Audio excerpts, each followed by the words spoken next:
तुम्हारी बात तो कोई नहीं है, क्योंकि तुम तो कभी मेरा कहना मानती ही नहीं हो। पर कम से कम बेटियों का तो ख्याल रखो, तुम्हारी आदतों का उन पर गलत प्रभाव पड़ सकता है। उनके बारे में तो सोचो, राम सजीवन ने अपनी पत्नी फूलमती को समझाते हुए कहा। हमें पता है कि हमें अपनी बेटियों को कैसे रखना है। हम कोई नासमझ नहीं हैं, जो अच्छी बुरी बात न समझे।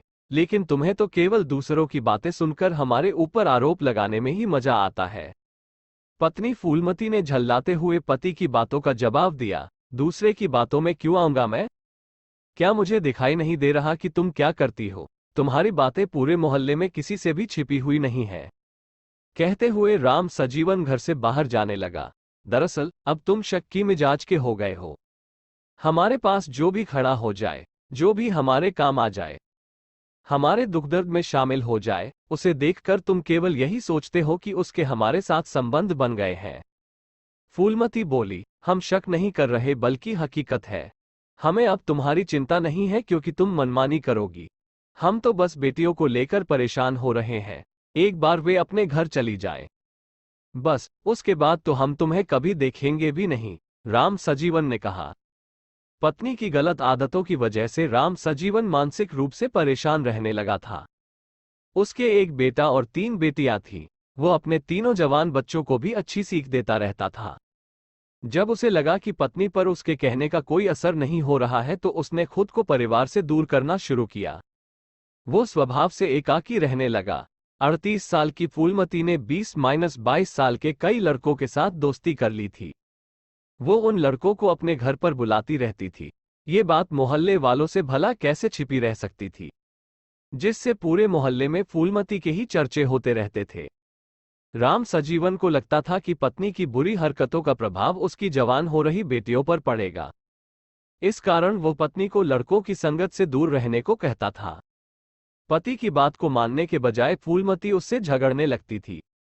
इस कारण पति और पत्नी अलग अलग रहने लगे। राम सजीवन अपने घर से दूर अपने प्लॉट पर बने मकान में रहने लगा था, जबकि फूलमती लखनऊ के ही थाना गोसाईगंज स्थित बखारी गांव के मजरा रानीखेड़ा में एक बेटे रवि कुमार और तीनों बेटियों के साथ रह रही थी। पति के अलग रहने से फूलमती को और भी आजादी मिल गई थी, क्योंकि अब उसे कोई रोकने टोकने वाला नहीं था। अलग मकान पर रहने के बाद भी राम सजीवन पत्नी को अक्सर समझाता रहता था, जिसकी वजह से दोनों में झगड़ा भी हो जाता था। 11 मई 2021 की बात है। लखनऊ शहर के थाना गोसाईगंज स्थित बखारी गांव के मजरा रानीखेड़ा के रहने वाले रवि कुमार ने पुलिस को सूचना दी कि उसके पिता 40 साल के राम सजीवन की हत्या किसी ने गांव के बाहर कर दी गई है। उसके पिता अपने घर से दूर प्लॉट पर रहते थे। सूचना पाकर थाना प्रभारी अमरनाथ वर्मा पुलिस टीम के साथ मौके पर पहुंच गए। पुलिस ने लाश का निरीक्षण किया तो उसका चेहरा ईंट से कुचला हुआ था। खून सनी ईंट भी वहीं पड़ी थी। मृतक के घर के लोग वहां मौजूद थे। उनसे प्रारंभिक पूछताछ के बाद लाश पोस्टमार्टम के लिए भेज दी। अज्ञात के खिलाफ रिपोर्ट दर्ज करने के बाद पुलिस ने जांच शुरू कर दी। राम सजीवन दलित था। गांव में उसकी किसी से ऐसी कोई दुश्मनी नहीं थी जिसकी वजह से हत्या की जा सके। ऐसे में पुलिस को हत्या की वजह समझ नहीं आ रही थी। लखनऊ के पुलिस कमिश्नर के ठाकुर के निर्देश पर डीसीपी दक्षिण डा ख्याति गर्ग, अपर पुलिस उपायुक्त दक्षिण पूर्णेंदु सिंह और एसीपी स्वाति चौधरी के निर्देशन में गोसाईगंज के थाना प्रभारी इंस्पेक्टर अमरनाथ वर्मा के नेतृत्व में एक पुलिस टीम बनाई गई। टीम में इंस्पेक्टर डा रामफल प्रजापति, एसआई फिरोज आलम सिद्दीकी, दीपक कुमार पांड्या, महिला एसआई नीरू यादव, कांस्टेबल गिरजेश यादव, रमापति पांड्या, अकबर, कुलदीप, सगीर अहमद, किशन जायसवाल, जितेंद्र भाटी को शामिल किया गया। थाना पुलिस के अलावा क्राइम ब्रांच की टीम को भी केस की जांच में लगा दिया गया। इस टीम में इंस्पेक्टर तेज बहादुर सिंह, एसआई संतोष कुमार सिंह, दिलीप मिश्रा, प्रमोद कुमार सिंह, कांस्टेबल विनय यादव, वीर सिंह, अजय तेवतिया, राजीव कुमार और अभिषेक कुमार शामिल थे।